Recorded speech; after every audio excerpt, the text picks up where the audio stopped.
Well,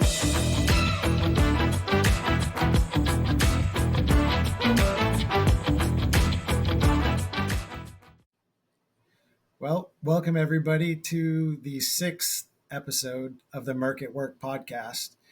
I'm excited today to join Kobe again for this episode. Welcome, Kobe. Hey, Kyle. I'm pumped to be here. All right, me too. And I'm also excited to welcome Calvron Wachter today. Calvron has his own company. They Inform Data Solutions, and he is a data guru. So, without further ado, let's introduce Calvron Wachter. Hey Kyle, hey Kobe. I'm equally excited to be here. Awesome. Thanks for joining us. Yeah, of course. I know we were talking a little earlier. Weather's been a little nasty, so let's let's enjoy some time to connect while it's freezing outside. It's great. Yeah, I think it was 9 degrees last night when I was leaving my friend's place. So I think it's a balmy 15 today. So Man, I know I'm ready for spring and actually summer at this point. man, it was like 56 degrees last week. Then I was checking the weather. It was lows of 42. I'm like, all right, we've made it. We're out of the freezing temperatures. Yeah. And then it's just the bottom dropped. Yeah. Winter said not yet. Yeah. Well, let's just hop right in. Calvin, give us a little bit of your background for the listeners that may not know who you are. I know you've got we've chewed some of the same dirt overseas, and you've got some cool stories of your education and where that took you in your career and what you're doing now with Informed Data Solutions. So let it rip. Yeah, sure. So I'll start with my professional background. So 4 years ago, I started working at Regent Surgical Health.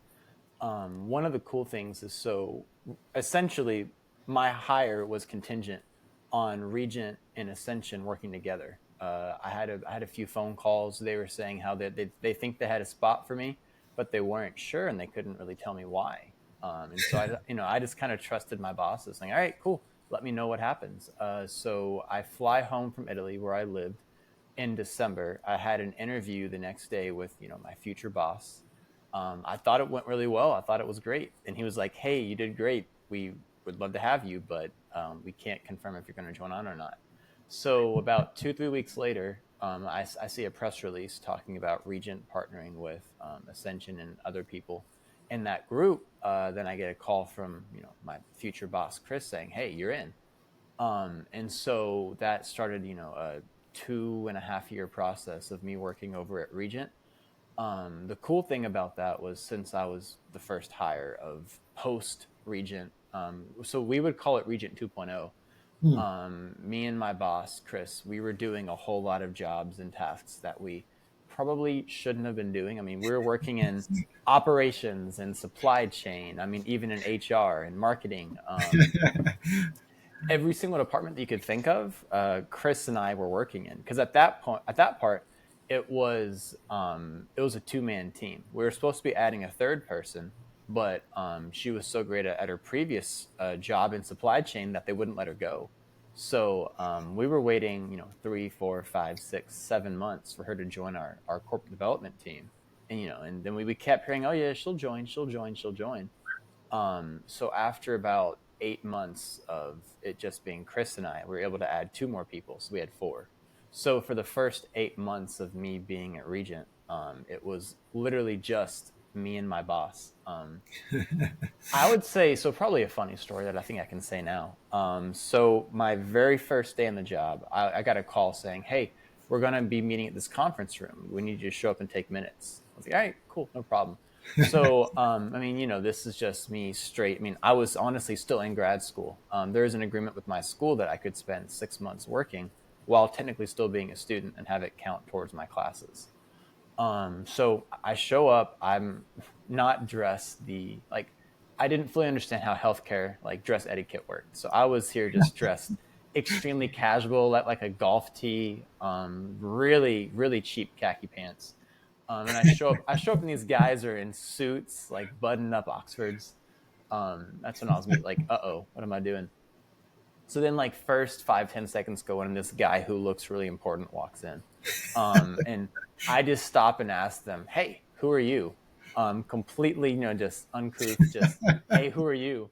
And then he was like, hey, I'm Corey Ridgway. And I mean, I had no idea who he was. And I was like, oh, great. What do you do? And he was like, I'm the president of ASC ambulatory, operations for Ascension. So he was my boss's boss's boss. And I just walk in with like a golf t-shirt, asking him who he is and what he Who does. are you? Yeah. And then beside him was Jason Mangus, who actually now works at Regent. Yeah, He we was know one Jason. Yep. He was one of the higher ups over at Ascension as well. And then, then the CEO of my company, Chris Bishop, with, my former boss, Chris Stein.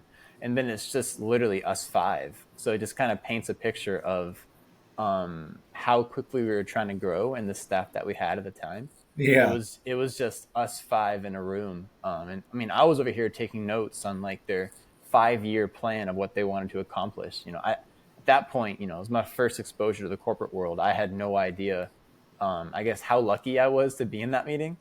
And Yeah. just also, because that's something that's kind of reserved for much more experienced people at the time. But it was definitely it was a really cool experience, and that was kind of a great example of what went on for the next 2.5 years of me being there. How we were just in meetings that we had no like. So, for example, when I joined, I actually had an office for the first 6 months of me being there. It was That's a corner. great. It was a corner office too. And so I just kind of went. I'm like, oh, great. So that's how it goes. Like in Yeah. sport.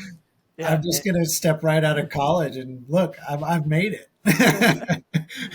I was, texting my friends who are literally still in grad school with me, like sending a picture of my office saying, yeah, this is what's up. Um, and yeah, no. So how it's like, there's NFL players who are like, yeah, man, I got drafted first year. I won Super Bowl. Like this was the expectation, and then Yeah. after that, you never go again. And so it was kind of like that, for me, where it's like, yeah, this is the expectation, right? Like, I get my own office. I'm going to ask for a mini fridge. I get a custom chair. Like I thought I was like, this is what it's supposed to be like, right? Yeah. And then about 6 months in, my boss calls me in and he looks really awkward. And he's like, so Calvin, I got some bad news. Like, obviously I knew I wasn't going anywhere, but I was like, what's going on? He's like, Calvin, you got to leave the office. And I was like, what do you mean I got to leave my office? I don't want to leave this. And he's like, I'm like, there's 6 offices around. He's like, yeah, we know, but we've hired a few other analysts, and I don't think it's really fair for them to see you in an office and them not. And I was like, yeah, well, I got here first. Yeah, exactly. Seniority, man. So I was able to negotiate that and go from a corner office to a corner cubicle, which wasn't that bad. I had a really nice spot. It was like right in the corner. There's a window right next to me. I had control over the shade. So, I mean, it wasn't a bad compromise, but, Yeah. so yeah, I did that. I was there for 2.5 years. Then I had a really great experience for about a year with Compass Surgical, Mhm. ASC space again. And so one of the things that how I got my job at Compass and how, I was able to do, in my opinion, well at Regent was, so a few months in, me and my boss, we wanted to grow, and the best way to grow in the ASC space is by, acquiring ASCs. And so I had a task saying, hey, we need to find every ASC in Ohio. We got to try to identify the targets, like which ones we want to try and acquire and go after. And this was 3 years ago, no, 4 years ago. And so I just kind of sat there and we just went one by one on every single ASC on Google Maps. And I'm like, this can't be, the next 5 years of my life. And so I started researching online. I saw that there were like ASC databases online. So I just go in and I download it off the Medicare website. And then I build off of that. Then the next thing I know, we have a 10,000 ASC database repository. Then we just went through, then I added information as time. I mean, now, of course, it's like It's one of my favorite things that I have that I've built and built over, 3, 4, 5 years. But back then it was a game changer because we're like, wait, so now we can do this at scale. Then we started, operationalizing it, putting maps in there, doing radiuses. And so then the next thing I know, I was essentially like the go-to for lead generation. Like, all right, how can we organically build? Because of course, working with our health system partners, they were giving us leads, but then it was also on me to try to help us develop leads outside of the our health system branch. And so then honestly, I it was I loved doing it. It was great. Then we I personally wanted to expand beyond just ASCs. We started building out hospital databases, surgeon databases, physician group databases, Hmm. building all that out, then mapping it out so we can visualize it and we can start talking to our higher ups. And then that just went really well. And then the next thing I know, other people had heard about what I did. Then I got a job offer at Compass. Um, it was it was a hard decision to leave, but I ended up leaving. I went to Compass. I was there for a little bit more over a year.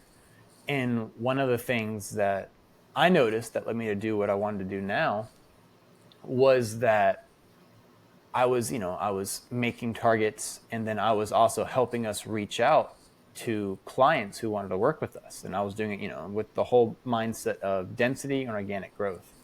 And then I had a thought at one point saying, if I could do this in the ASC space, why can't I do this in other fields as well? Like, I I can do this at scale, because one of the things that I was realizing was that with my skill set of I was able to one look at data and make it understandable for myself, then I could organize it, I could make insights, but then I could also follow through on that myself. And so in my mind, me having all those skills in one was something that's really hard to match. And you need, a 2-person, at least 3-person, 4-person team. And if I could do it all by myself, and I could hire others beneath me who could do the work, then all of a sudden I was like, shoot, let's do that. Right. And so then I started doing that about a year and a half ago. And, ever since then, I've been working. I mean, it's been awesome. I've been working in different fields. There's the healthcare space, there's the healthcare real estate space, there's home health. And, I've even worked with garbage companies before, right? Oh, Helping wow. them, yeah, helping them expand and grow Wow. beyond. I was recently working with psychotherapists who wanted to start expanding their work and, kind of their consulting business. So it's been one of the coolest things that I've been able to work with a wide variety of industries. So I'm able to never stop learning.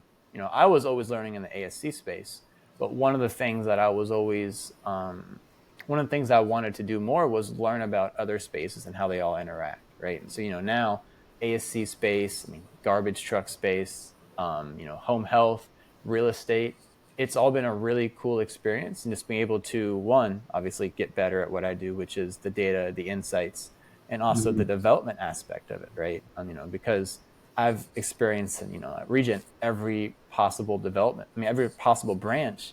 Then at Compass, I was officially a developer. So just being exposed to the business aspects of it, the data aspects of it, and also how a company has to grow and scale. Has to grow at scale in a really quick amount of time. That's kind of the professional background of what I did and kind of what I do now. So That's really neat. And I think just learning other businesses too is always, um, it always just gives you more depth and breadth. Like, if you get just totally focused into one industry, then you learn all the lingo and the way things yeah, work that way. But there's other industries that might do something a little bit better or a little bit different, or ways to create efficiencies, inside of healthcare or another one. You crisscross those things, and um, yeah, it's great. No, I think that's really neat. It just expands your knowledge and capability. yeah.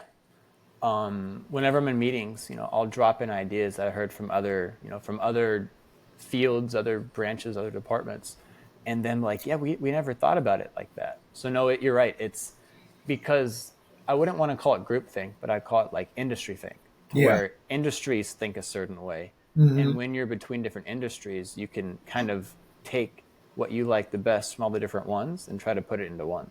Yeah. No, that's really neat.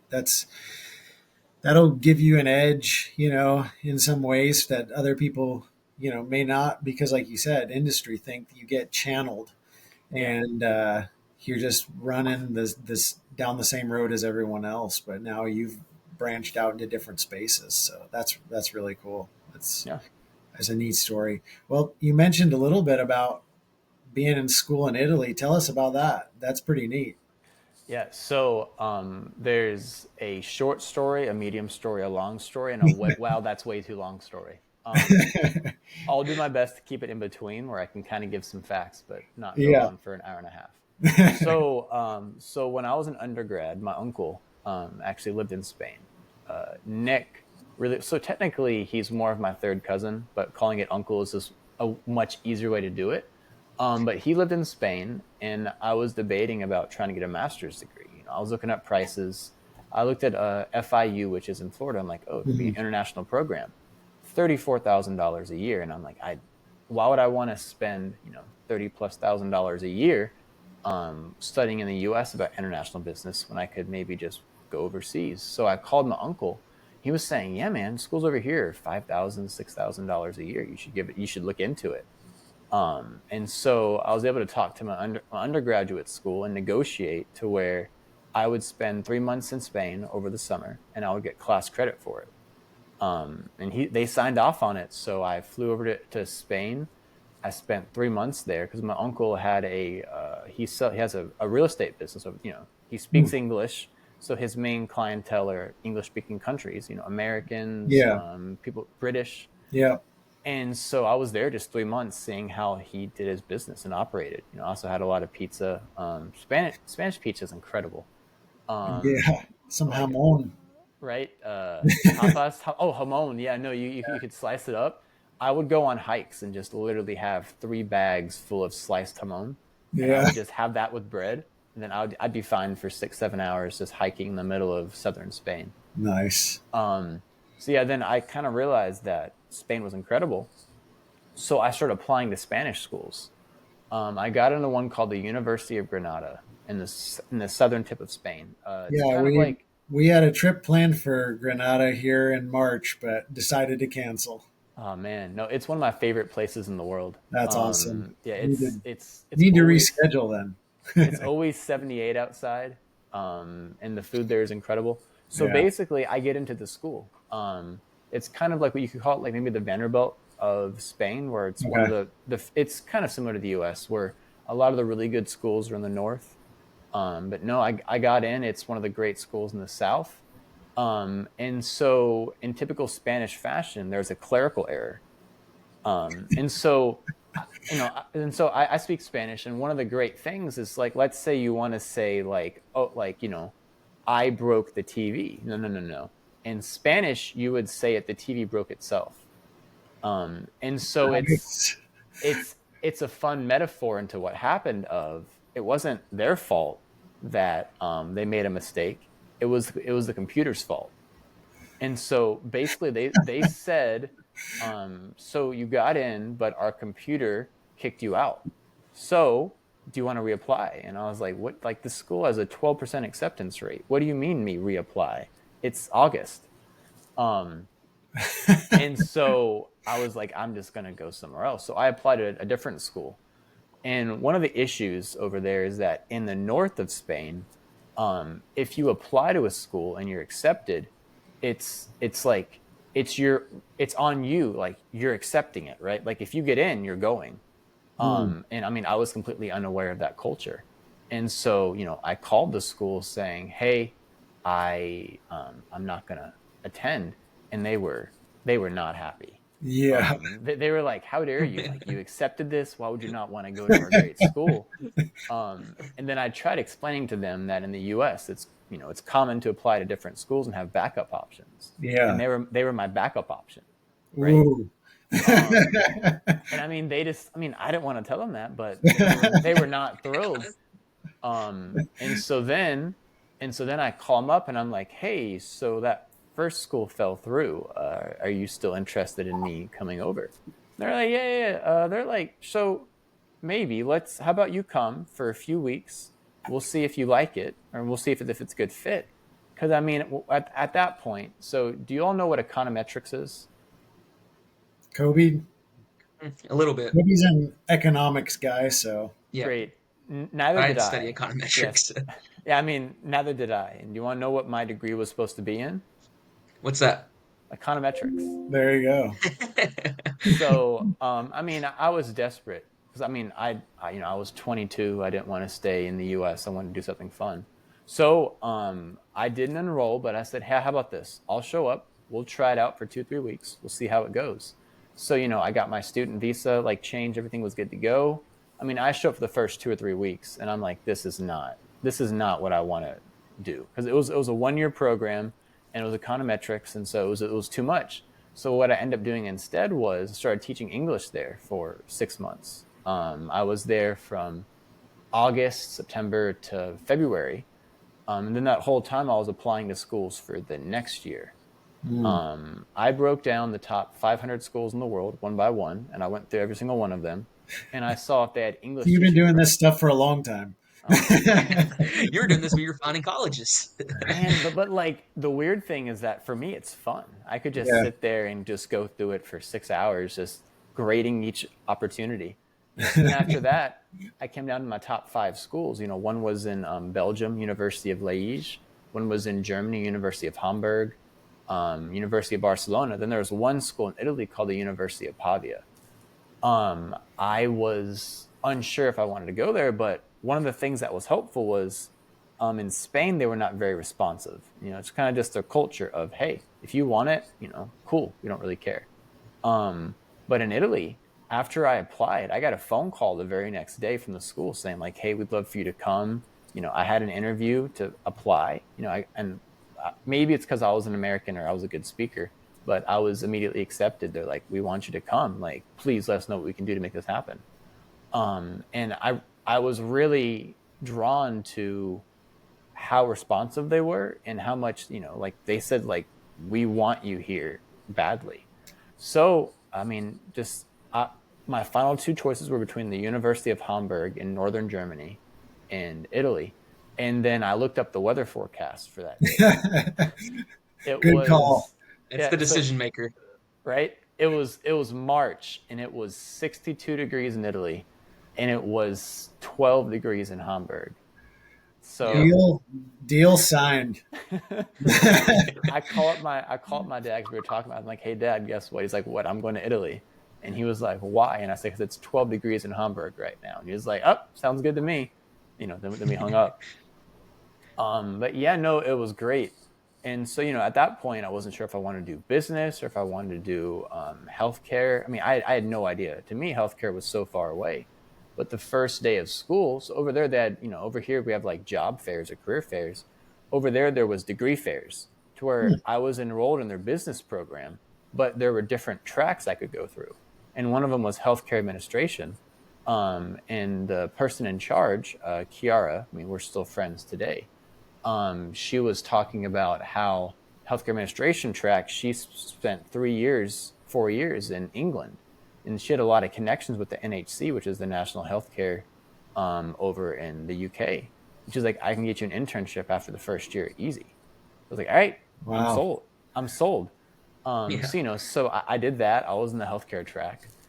And then this thing called COVID hit. So a really quick story on that was, it was second semester was about to start. It was February of that year. And I was at the grocery store, and one of my really good friends was like, hey, we're in the grocery store. We're like, hey, instead of getting groceries, let's just go get some food.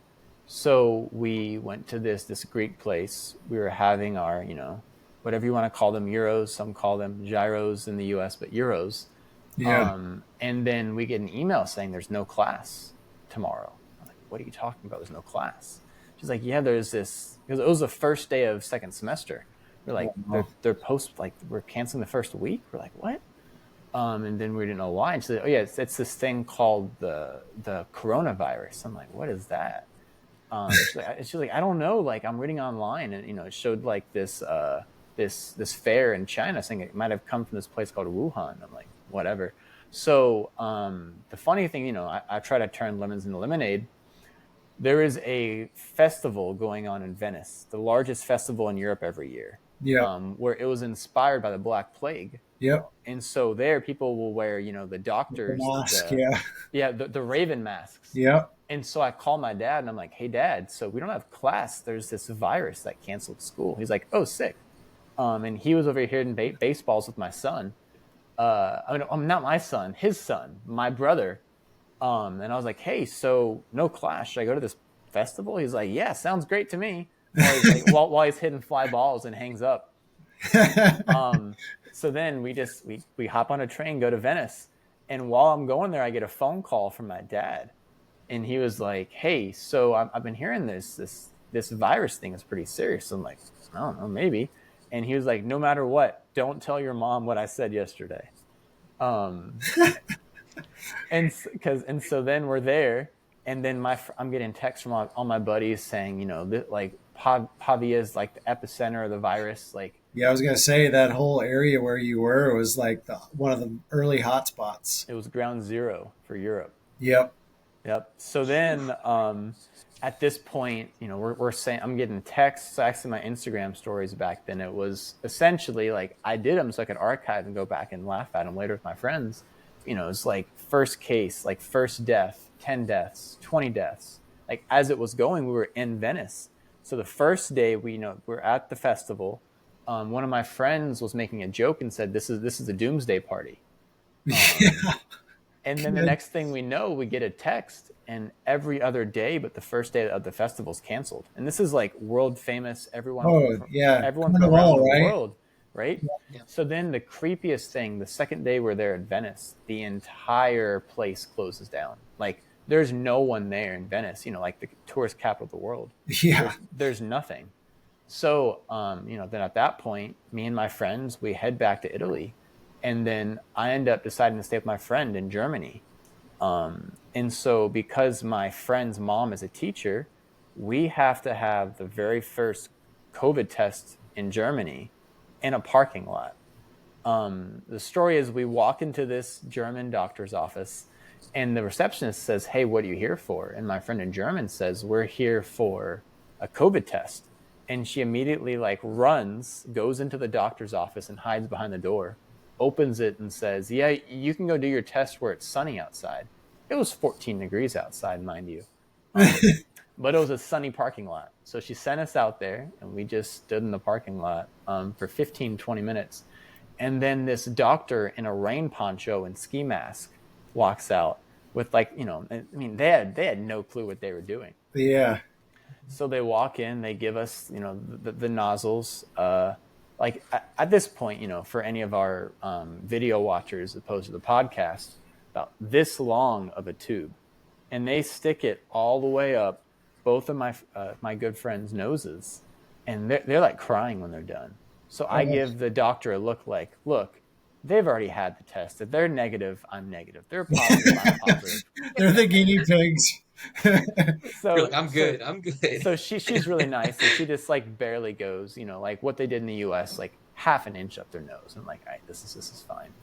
So then we get a call Saturday morning, mind you, Saturday morning at 12:02 a.m. if we're being technical. And then one of my friends, she's crying like, oh my gosh, we have it. We're going to die. And I was just like, if I die, I die. It is, I've had a good life up to 24. Because I'm like, why would they be calling us at midnight? We were negative. We didn't have it. So then, I decided to fly home. I flew home, I think, March 1st. And I believe March 2nd, they closed the border from Europe to the U.S. Wow. Yeah. So then, Just in the brink of time. Right. And so, then I find out that my school is closed for 6 months. So my brothers are on spring break. So I just joined them. I find out that school's canceled until September while I'm on the beach on Twitter. I was like, hey, Mom, I'm staying for 6 months. Good job. And she was thrilled. She was so happy I wasn't going back. But it's crazy because I had a phone call with my teacher that week. She's like, oh, yeah, no, we'll have class in a week. Just enjoy your vacation. Yeah. Come back in a week, and then we'll get back to start doing class. And, of course, I had a remote. where, it was remote for 6 months. So one of the added benefits of living in the US while you're studying in Europe is that you have exams at 2 a.m. Great bonus that people don't talk about often. But yeah, no, I had 1 a.m. exams, 2 a.m. exams. But hey, it all worked out. Then I did my next semester. I went back to Italy for 6 months. One of the most fun 6 months of my life, just because there's no tourists. So, but like I couldn't come over. Like I had a student visa, so I could. So I mean, I went to Rome. I went all throughout Italy with literally no one else there but me and my friends, because you couldn't be a tourist. You couldn't travel for leisure. Then after all that, I spent an additional 6 months over there. Then in January, I flew back home and started my like full-time job. So 2 years, really it was almost 3 years overseas doing all those various things, learning how to make your own AC vents through 6 fans. I mean, just figuring out, because like I always joke with people here that in the US, when you're sweating, it's almost a sign of like prestige. Like you're sweating because you're working out, because you're doing like you're sun tanning. You're doing things that are nice, are a leisure. While in Europe, you sweat as a bodily function to survive. It changes almost your entire like body physiology when you're over there, because at first I was going through it, and then I was just like, you feel like a different kind of person when you're living in Europe, because it's like it's a lot more natural. You're not using AC. I didn't have a dryer. I mean, just things like that. Television, over here in the US, televisions are not only like a fun thing to watch, but they're a social crutch. When you're not sure, if you don't want to talk or something, you can just stare at the TV, and people will use that as like, hey, great. There's no TVs over there. There's nowhere to hide. No one else uses their phone and stares at it. So if you're at like a party or you're with friends, everyone's talking. There's no escape, right? So I thought those parts of Italy were great, but I was definitely excited to move back home and kind of start my actual career. And now 4.5 years later, here's where I am. That's cool. That's an awesome story, and Yeah, I really, just knowing my wife being from Italy and have traveled over there so much, I can concur on a lot of those things. And you're right. Like once you're there for a little while and you start kind of embracing it, and there is like you said, it almost becomes part of your life, like sweating and having less amenities. And you think like the way Americans do, we have so many conveniences, but yet you think that Europe is just like us, and it really isn't. But in some ways, it's special that way too, because it doesn't it's not so convenient that it makes you reliant on it. Like you have to, Exactly. like you said, you have to get out. Like their cities are designed to have community. Like you Yeah. go to the coffee shop with your friends, you stop there on your way to work to get a pastry and a cappuccino, and then you go off and do your thing, and then you go out to the square and have dinner at night, or you're walking your dog through the city, the whole passeggiata, like getting out, Yeah. going for the walk just to see people and see the stores. You don't even have to go in and buy anything. You're just out amongst the people, and that it takes me back to that. I love it over there, so that's super cool. Yeah. yeah. My And then, second. I'm sorry, Kobe, go on. oh, you're good. I was just gonna say, between you talking, Calvin, about Italy, and Kyle telling me his, some of his experiences about Italy, it sounds like I need to take a trip. No, it's cool. It's cool. It's also not very expensive. Yeah, it's not Yeah. as people do. I think the big thing is getting there. After that, when you're there, you can do it very economically. Yeah. So So my second year is like what you're saying about the community. My apartment, so it was $400 a month. And it was like downtown, where yeah, I opened my window and there's a 1,000-year-old church in front of me. yeah, Beneath me, there is, musicians playing. Like there is like people like on the weekends, there'd be a violin playing. There is pizza restaurants right below me. yeah, And it was also what they would call like the party district, to where people would go out and sit on the steps from 10 p.m. to 2, 3 a.m. And I would try to not go because I was studying or trying to build either my teaching business or getting ready for my actual career. And then I would get friends throwing various bottles and things at my window because they knew where I was. And they're like, Calvin, wake up, Calvin, get out. And so at like 12, like they would call me and I had my phone off so they'd leave me alone. I mean, they would throw things and they would somehow never break a window, but they'd wake me up and they'd start like chanting my name to come outside. Soccer style. Right? No, it's great because, at that point I was doing some full-time jobs. And so I could afford, because $400 a month for them was a bit pricey, but for me, Yeah. so I was the only college student in that area. So they all knew that I was there. Then I would eventually come outside at like 1 a.m. and just regret everything the next day. But no, it was awesome. It was a great experience. And, it was something that if people have the courage to live overseas for 2-3 years, they should. But if they don't, they should not. Yeah. No, it is. I mean, culture is a big change. Yeah. You love it. At the same time, it is so different. You can, if you really kind of immerse yourself, it is very different. And, there are things even when I go and visit family, you're just like, oh, I'm tired of this. Like, I'm ready to get back to America. But at the same time, too, then you come home and you're like, man, I can't wait to go back. And so it's just it's that fine line. Yeah. You love home, but at the same time, you love so much about what that they are and what that they do and how they approach life differently. And it is great. So yeah, it was a constant struggle for me between that of, when I was over there, I was also doing a teaching business. And so at some points I would just get really bored.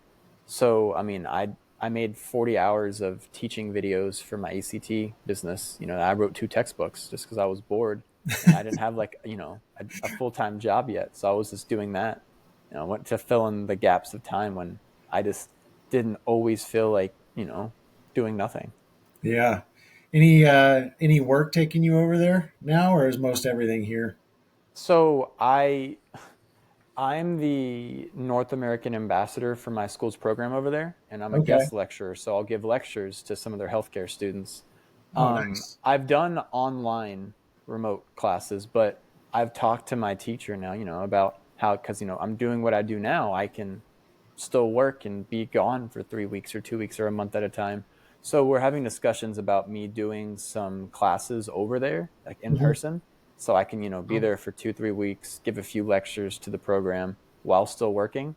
So when it comes to work, I wish, I'm talking to my former college graduates about those things now, but academically, yeah. So I'm trying to find excuses to go down there more often. Yeah, no, we've tossed around just knowing that, got a built-in interpreter at my home and uh, and just the desire and to be over there more of, kind of dabbling and seeing if some of our services would benefit Europe. But I think that's a tricky thing because again, it goes back to culture is different, the way they operate and do business is different. Like you probably would have to find the right people with the right type of that have a similar vision, and you just don't know if they're dealing with the same kinds of things that we are here in the States. So it would be cool though.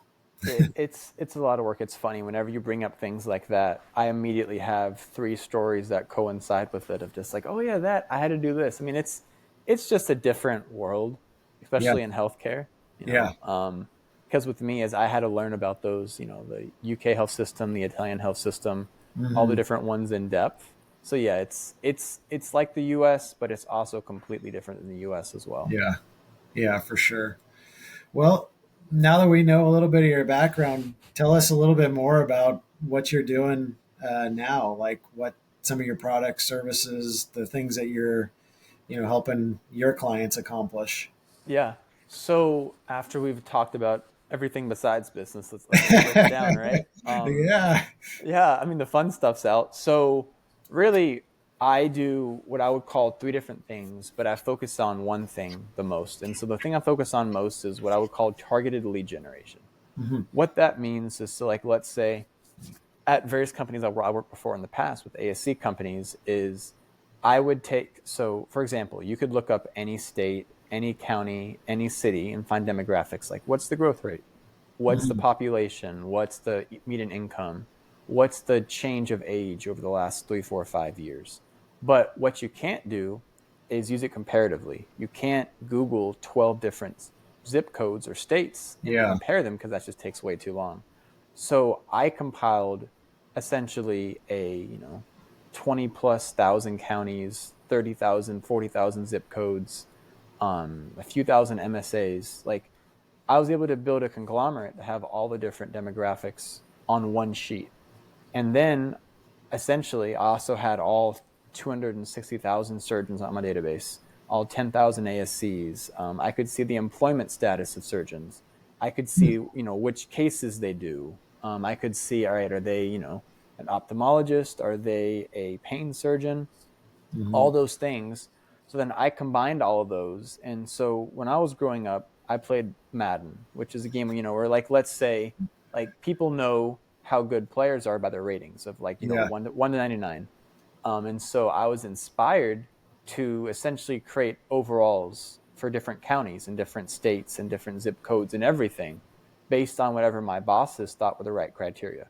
So I would take their things, then I would make, 40 different attributes, right?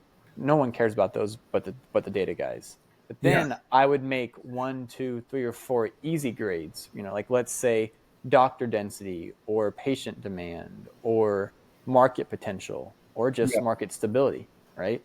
And then I would show the higher ups, hey, here's the top 15 markets, and here's the letter grades of those 4 markets. Then we'd have a meeting. I'd talk about, then I'd break it down. And so then of those 15, we would choose 4 markets to break into. And that's what I do now as well is, all right, what are your goals? What do you need? Do you have growth goals? How can we accomplish those? Then we dive in.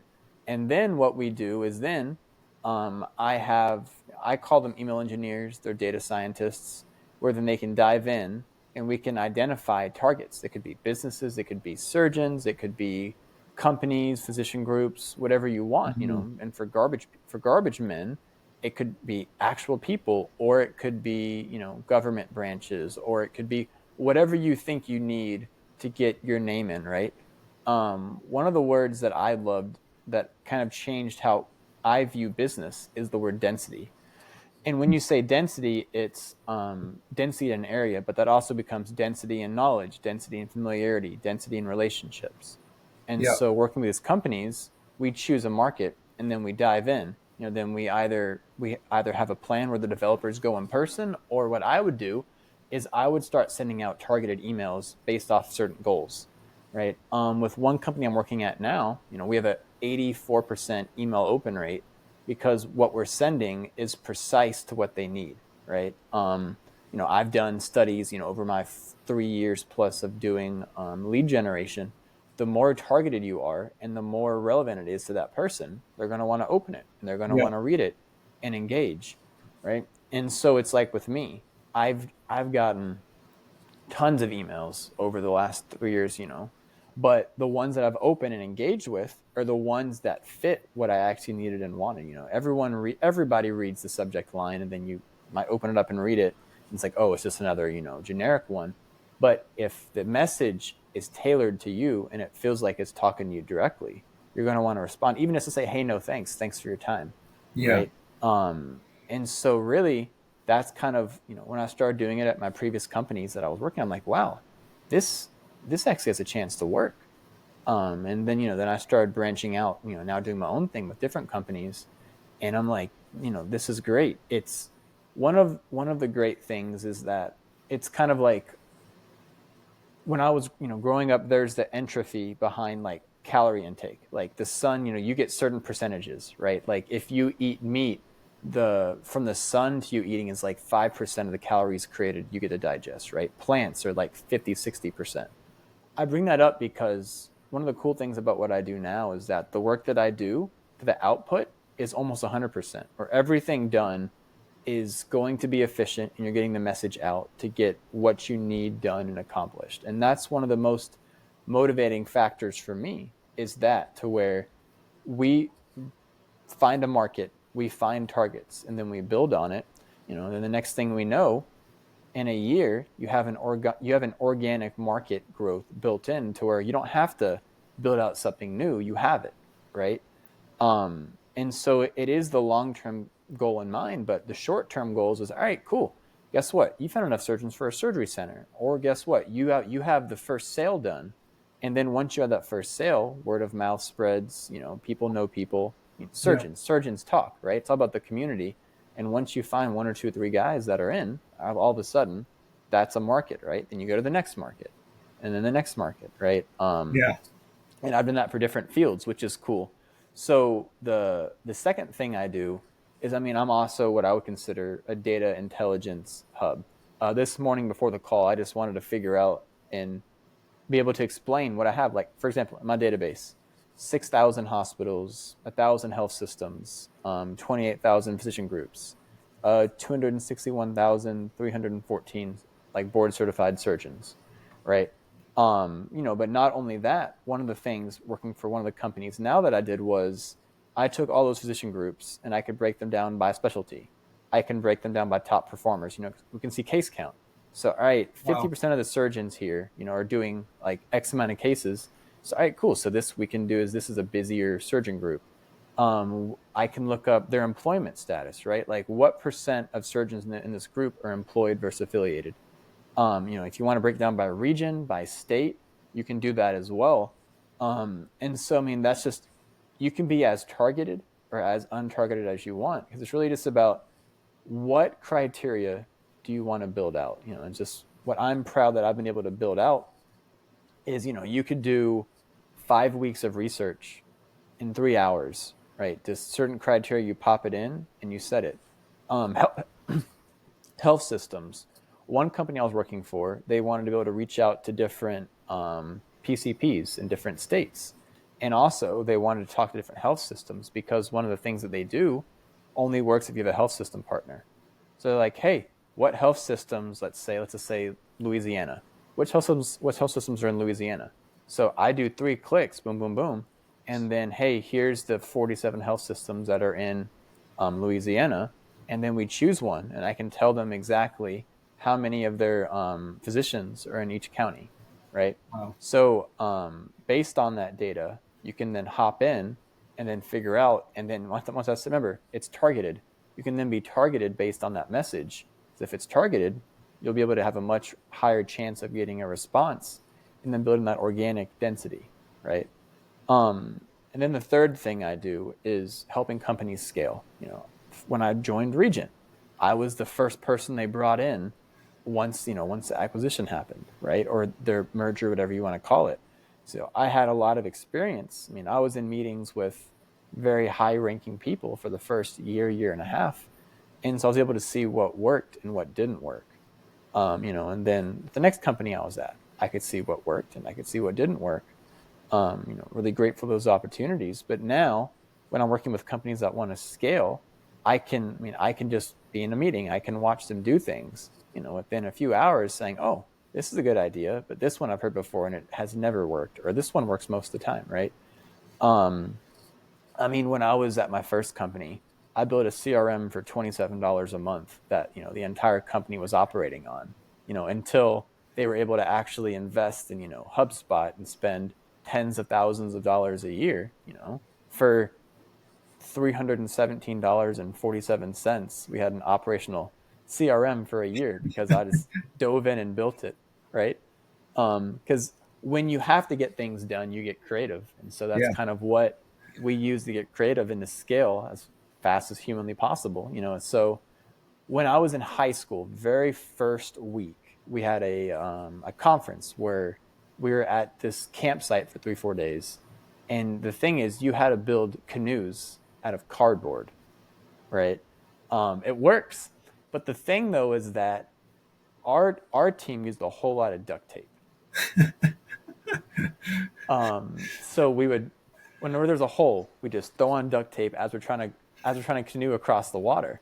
And so one of the things I would almost call it my first job was there'd be random leaks. So my boss and I would just grab duct tape and throw it on, Yeah. trying to survive for the next paddle, right? And while doing that, you eventually figure out what works and what doesn't work. And so, it's a great experience. And so those are kind of the three things I do is one, targeted lead generation, where it's not just mass marketing. It's quite literally, we have a goal. We're going to build this market out and expand it. Number two is data generation. I can give information on, if someone wanted to know what percent of surgeons are employed in Lafayette, Louisiana, within 5 clicks, I can give that answer, right? So it's just things like that. Even, hey, what's the average age of orthopedic surgeon by state? I did that this morning, right? And it ranges from 54.1 years old to 59.6 years old, right? Just Wow. things like that you can, that's why I love data. It's just a very, data tells you more easily what you don't want than what you do want. But knowing what you don't want crosses off half the targets and you save time automatically. Yeah. Then then from those 20 targets, you choose 3. Then you figure out with data, all right, what's the best way to do this? So, yeah, those are the 3 things I do. Hopefully explained very as clear as possible. So yeah. No, that's great. We are, as you know, a little bit about us. We have in place a software program just driven on data on equipment. So Yeah.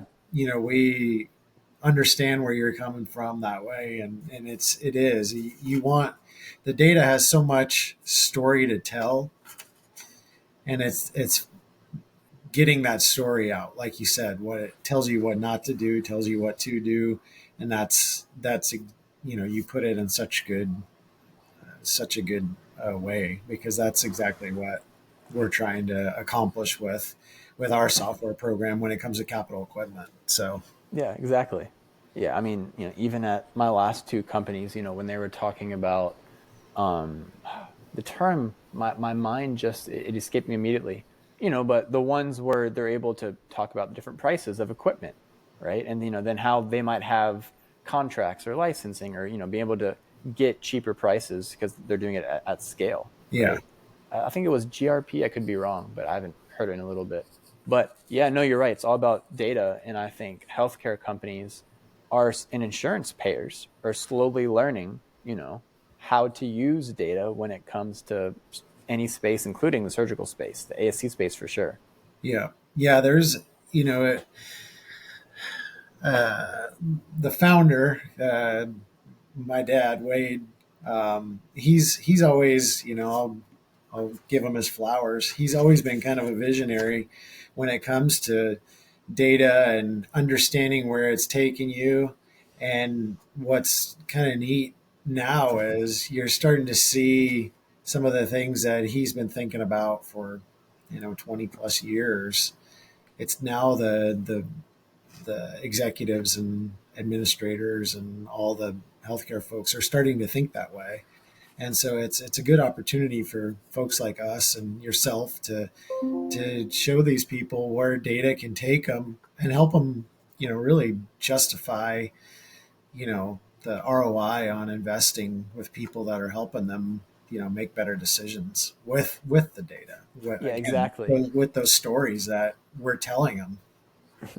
Yeah, it's kind of like, you don't know what you don't know. I'm sure, when cavemen, before they invented the wheel, they had no idea what they were missing, right? Yeah, Um, and so one of the things is, all right, a company's interested, they want to talk to you about it, right? Then you have to prove to them that data is going to help them without any tangent signs of evidence, because they yeah, haven't done it at all, right? yeah, And so that's one of the things. It's like, like right here, if anyone watching, like this is an Amazon Fire Stick, right? This wasn't planned, it was just right here. Um, my goal, and I'm sure you all's goal as a data developer, is you want to try to make your message as simple and clear as possible. hmm Um, One of my favorite stories is, so let's say 25 years ago, these engineers, there is no business people involved in this, mind you. These engineers made what they called the best remote of all time. there was like 45, 50 buttons on there. You could adjust the treble, you could adjust the bass, the TV just by like a simple click. I mean, to me, it sounds incredible, right? But to the average, to the average person, my grandmother, she was like, "What is this piece of junk? Like Yeah. it's unusable." Yeah. Um, and so now the most famous remotes are the Roku remote, the Fire Stick remote. Why? Because I mean, I'm counting right now: 1, 2, 3, 4. There's 7 buttons on that remote, right? And one of them's a power button. Um, and that it's just nowadays simplicity is what you want, because it's just like with my grades. I give everybody, they don't care about the 45 backgrounds of why I chose this grade. They Yep. just want to know, what are the 4 grades, right? They want to know, what are the 7 buttons on the Roku remote that work. And so Yep. it's just about, it's always a balance between, you want to make it look as easy and simple as possible, while also assuring them that it takes a lot of work and it's a lot of background work, right? Oh, 100%. You nailed that. Cause it's like we, in our platform, and we were just kind of hand jamming some of the stuff for years before we developed this. And, we do similar things where we grade equipment portfolios and Yeah. give them quality indexes and, projections and, life cycle type data. And you want it simple. You want it to be readable, understandable, quick, because they're busy. They don't need to read through your 2 pages of understanding why the data is doing this and this. It's there. Yeah.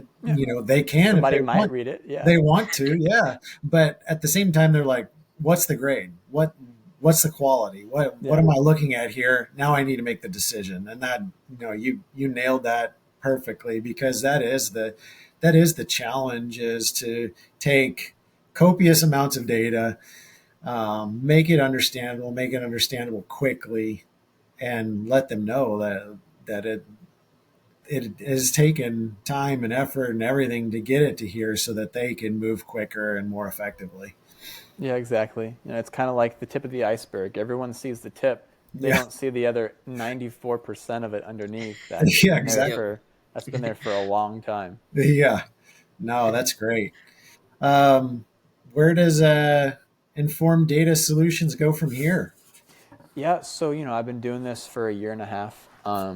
I currently have a few great long-term clients. I have a few short-term clients, projects.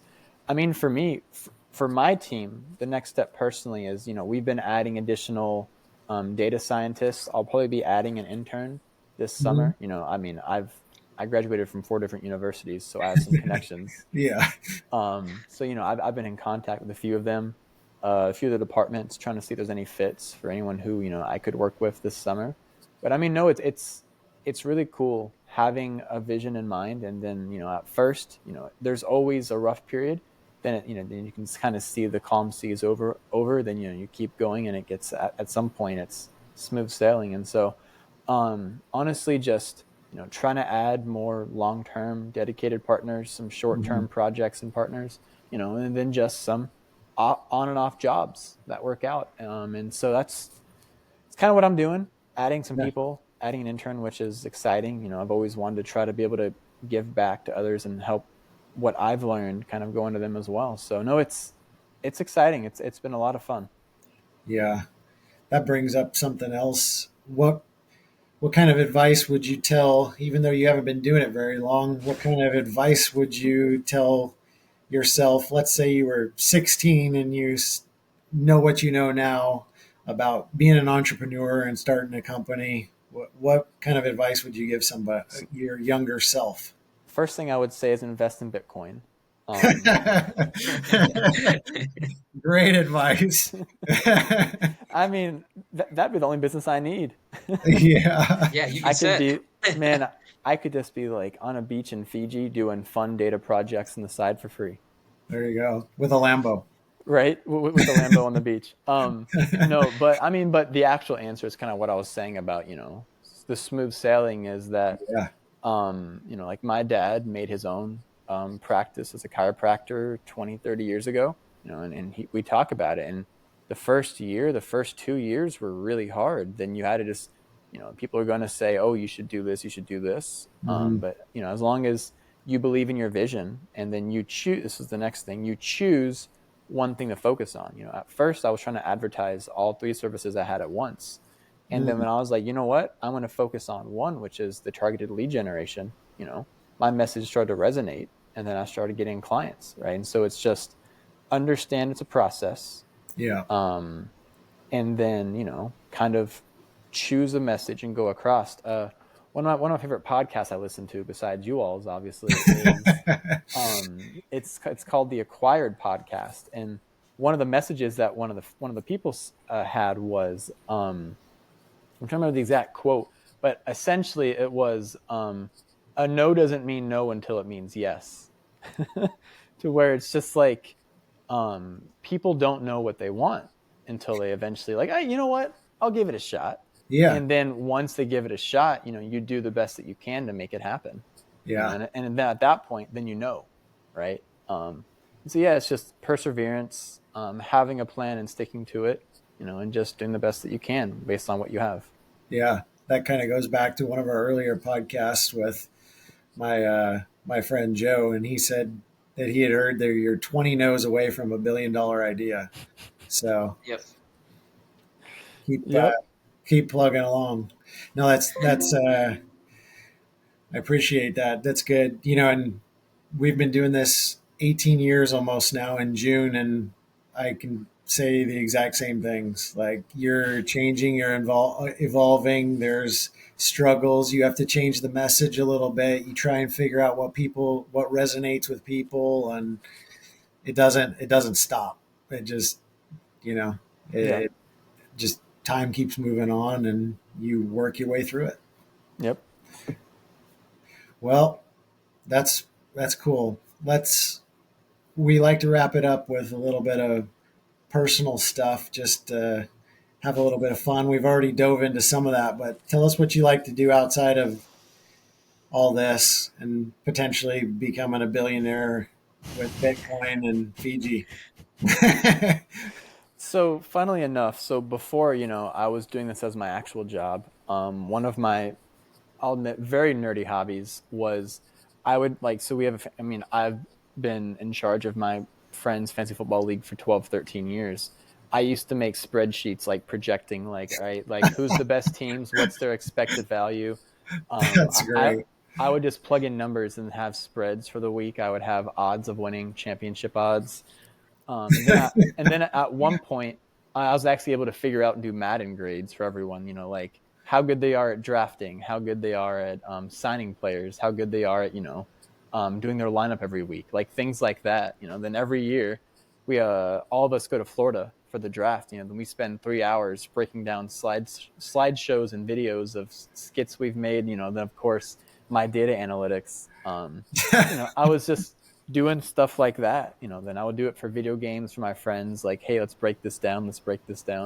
So before I started doing this, that was a lot of my free time. But I also coach soccer.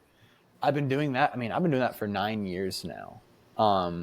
So I had a friend in middle school. His name was Levi. We played baseball together.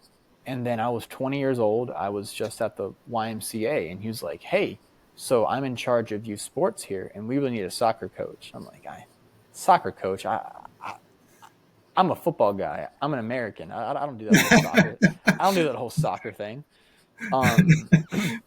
Little did you know you'd be going to Italy and Spain. But then, 20-year-old me would have just been floored at 29-year-old me. But no, so I was just sitting there, and I'm like, you know what? I can coach, and I can beat up on like 40-year-old men. I think I kind of want to do this. So I called my best friend, and I was like, hey, you watch soccer. Do you want to coach it with me? He was like, yeah, you know what? At first he was like me. I don't want to do it. I'm skeptical. Then I get a call the next day at midnight saying, let's do it. And I'm like, all right. And so then we sign up.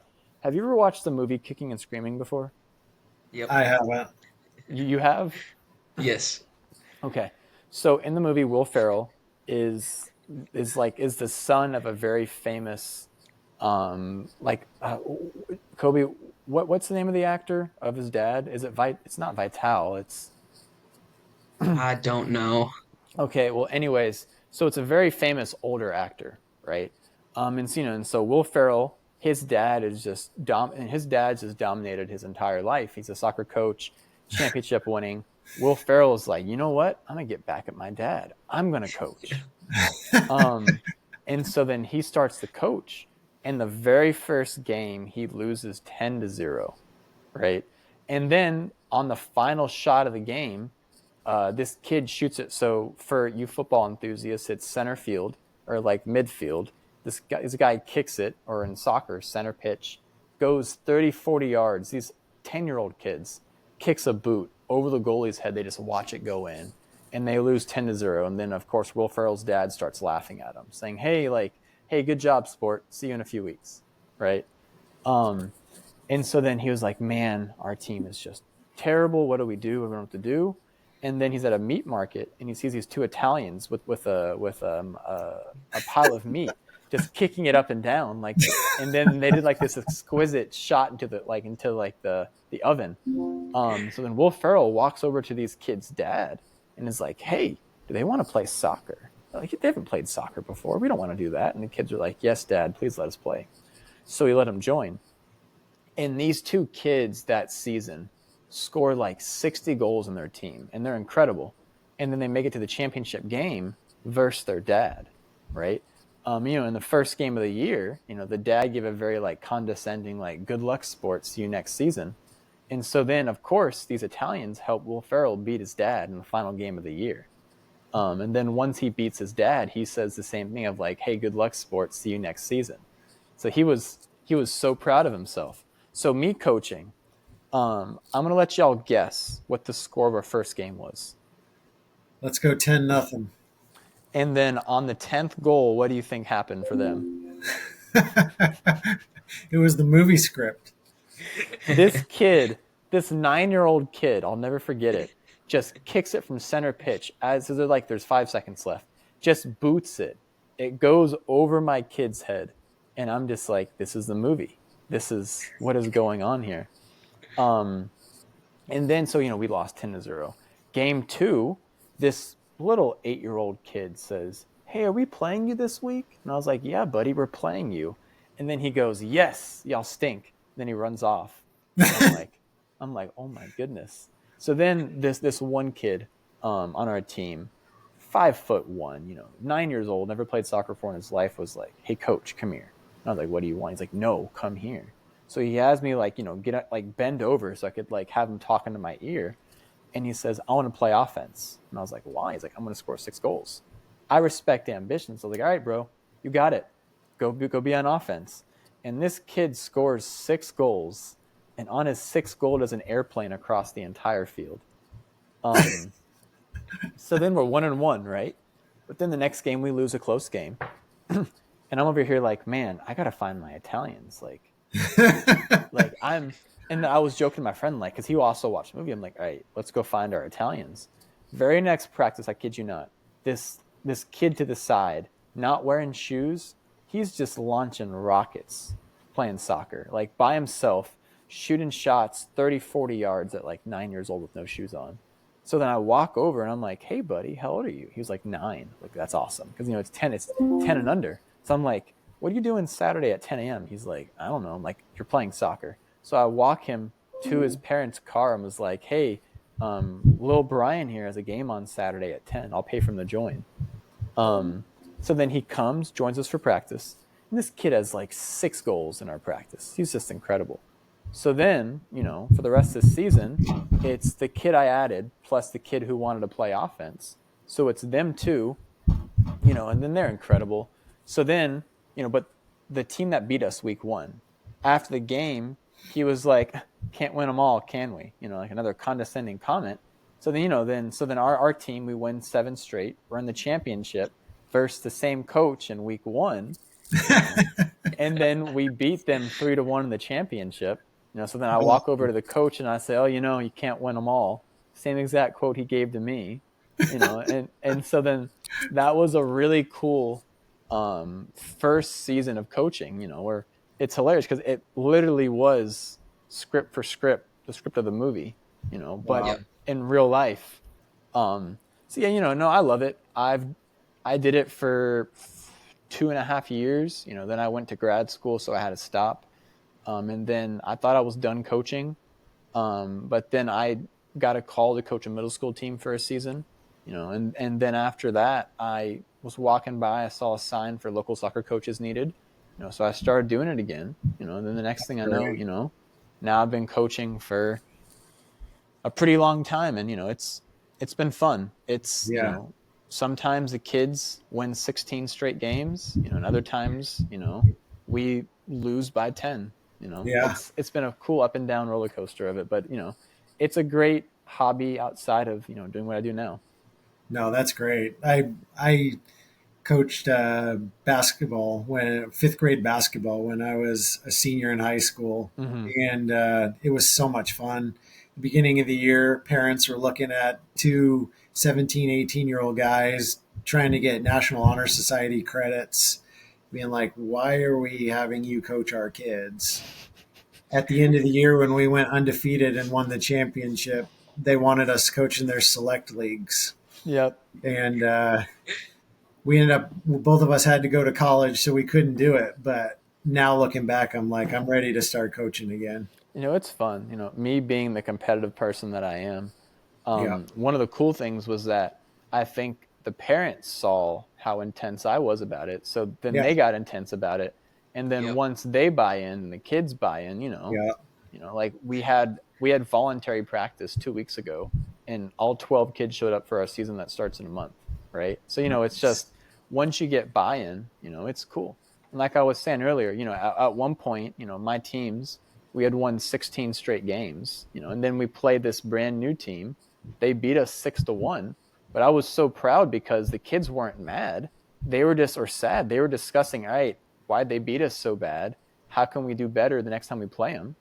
Nice. Then we play them 3 weeks later in the championship game, and we do a whole new setup, and then we win 3-1. Right? It's when you give, well, really anyone, but when you give kids the ability to kind of function somewhat autonomously, they can deliver. And it's the same thing in business, right? If you trust people, they can figure it out on their own. Then when it's time to actually, the hard things come, they're ready to go. Yeah. Yeah. Totally. No, that's great. We, I now it's getting me excited to want to coach again. It's, Yeah, you're having me thinking about it too. It's I fun. know. Yeah. No, well, Calvin, it was an absolute pleasure. Enjoyed it. Yeah, Stories me were too. great. Um, we'll have to do it again sometime. Yeah, absolutely. Thanks so Thanks for much for joining us, your time. Calvin. Yep. Thanks, Kyle. Thanks, Kobe. Yep. Have a good rest of your day. You as well.